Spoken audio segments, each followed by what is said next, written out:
전일 미증시 3대 지수 모두 그린라이트를 뿜었습니다. 이 지수는 잘 가고 있지만 이 Fear and Greed 인덱스가 41포인트라는 점은 아직 시장의 온기 확산이 제한되고 있다는 점을 시사하는 것이 아닐까 싶은데요. 미 현지 연결해서 자세한 글로벌 이슈 만나보겠습니다. 뉴욕 증시 경제 전문 유튜버입니다. 유산환님 연결돼 있습니다. 안녕하십니까?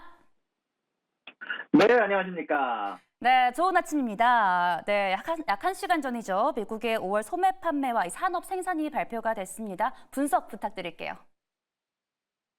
네, 일단 오늘 여러 스케줄 중에서 가장 중요한 지표인 소매 판매 지표가 나왔습니다. 일단 시황센터에서도 얘기해 주신 것처럼 예상치보다 낮은 수치가 나왔습니다. 예상치가 소매 판매가 0.3%, 근원 소매 판매가 0.2%였는데 이것보다 많이 낮은 마이너스 0.1%의 소매 판매 수치와 그리고 마이너스 0.1%의 근원 소매 판매 수치가 나왔는데요. 일단 이 소식이 나오자마자 채권 금리가 급락했습니다. 4.3% 언저리에서 거래가 되던 10년물 금리가 4.25%까지 빠르게 떨어졌고요. 그리고 이 소식 자체는 결국 인플레이션이 낮아지는 방향성으로 흐르고 있다는 얘기이기 때문에 전체적으로 시장에서는 좋은 방향으로 받아들인 것 같습니다. 다만 여기에 관련해서 지금 CNBC 쪽에서는 기사를 내놓긴 했는데요. 어떤 식으로 대답을 했냐면 현재 소매 판매 수치가 내려간 것은 전체적으로 물가가 떨어졌기 때문에 똑같은 양을 구매를 했더라도 특히 유가가 많이 떨어졌기 때문에 사람들의 전체적인 구매력 자체가 떨어지지 않았음에도 불구하고 전체적으로 소매 판매 수치가 낮게 나왔다라고 언급이 되기도 했고요. 산업 생산 수치는 예상치보다 높게 나오면서 반대로 또 기업들에 대한 경쟁력 자체는 여전히 가져가는 방향성으로 나왔다라고 생각할 수 있는 지표가 나왔기 때문에 오늘 시장에서 기분 좋게 시작을 하고 있는 것 같습니다. 그리고 이것 제외하고 오늘 같은 경우는 20년물 채권에 대한 입찰이 그리고 기업에 대한 재고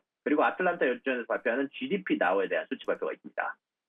네, 유가에서의 하락이지 소비에서의 모멘텀이 줄어든 것은 아니다라고 언급을 해주셨습니다. 또 이어서 미국 전기차 제조업체죠. 피스커가 첫 전기차를 내놓은 지 약 1년 만이죠. 파산을 신청했다라는 보도가 나왔습니다. 이유가 궁금한데요. 네, 현재 미국의 전기차 제조업체 중 하나인 피스커 파산 보호 신청 챕터 11을 신청했다는 얘기가 나왔습니다. 정확히 작년 1만 대를 생산했는데 올해 절반밖에 판매를 하지 못하면서 또한 판매차도 현재 미국 정부에서 조사가 들어갔다는 소식이 나오게 되면서 사실 투자자들이 전부 다 떠나가는 계기가 되었고 그로 인해서 현금 보유액 구갈로 인해서 자산 매각과 부채 재조정을 현재 추진하고 있다는 소식이 전달이 됐습니다. 현재 17일 늦게 델라웨어 법원에 파산을 신청을 했고요. 사실 이런 부분들은 7년 전부터 투자자로부터 10억 달러 이상을 펀딩을 받아서 첫 번째 전기차 모델인 오션 SUV를 출시를 했으나 EV 수요 성장세가 최근 들어서 굉장히 많이 수그러들었고 중국에 의해서 견제를 받게 되면서 계속해서 어려움을 겪어왔고 작년에 예상의 4분의 1도 못 미치는 10,000대 이상의 차량을 생산하고 4,700대만 납품하게 되면서 아무래도 이런 부분들에 대해서 사업 유지 능력에 대해서 의구심이 크고가 된다는 얘기가 나온 이후 지속적으로 떨어지면서 파산 신청을 하게 된 것으로 보이고 있습니다. 네, 중국의 견제도 있고 수요도 떨어지면서 결국에 파산을 신청하게 됐다라고 언급을 해주셨습니다. 또 이어서 애플페이가 올해 말부터죠. 후불 결제 시스템을 종료한다라고 합니다.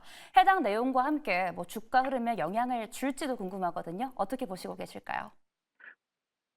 네, 현재 애플에서 후불 결제 서비스 BNPL 서비스가 종료가 된다는 소식을 발표를 했습니다. 사실 저번 주 WWDC에서부터 어펌과 파트너십을 발표하게 되면서 어펌 주가가 크게 오르기도 했었는데 그 이후 애널리스트 사이에서 아름아름 BNPL을 종료할 것 같다라고 얘기가 나왔는데 어제 기준으로 발표를 했습니다. 앞으로 새로운 대출을 발행하지 않겠다라고 얘기를 했고요. 여태까지 나온 대출까지는 그래도 갚는 게 가능하다라고 얘기가 되었고요. 사실 이런 부분들을 제공한 거는 더 많은 파트너십을 통해서 사실 리스크를 줄이면서도 아무래도 금융 시스템에 대한 규제를 줄이면서 동시에 여러 국가에 결국 이런 BNPL 서비스와 비슷한 서비스를 제공할 수 있는 파트너십을 모집함으로써 애플 아이폰이나 여러 가지 애플 기기에 대한 수요를 올릴 수 있는 아주 제가 생각했던 좋은 방식이라고 생각이 들고요. 실질적으로 어제 이 소식이 나온 이후에 애플의 주가가 상승하기도 했었고 어펌 같은 경우는 저번 주부터 크게 오르고 있었고 오늘도 상승하는 모습이 나오고 있다는 소식까지 전달해 드릴 수 있을 것 같습니다.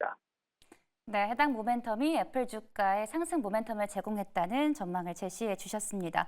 또 이어서요, 이 버핏의 버크셔가 중국 BRD 주식을 또 매각했다라는 보도가 나왔습니다. 이유가 궁금한데요.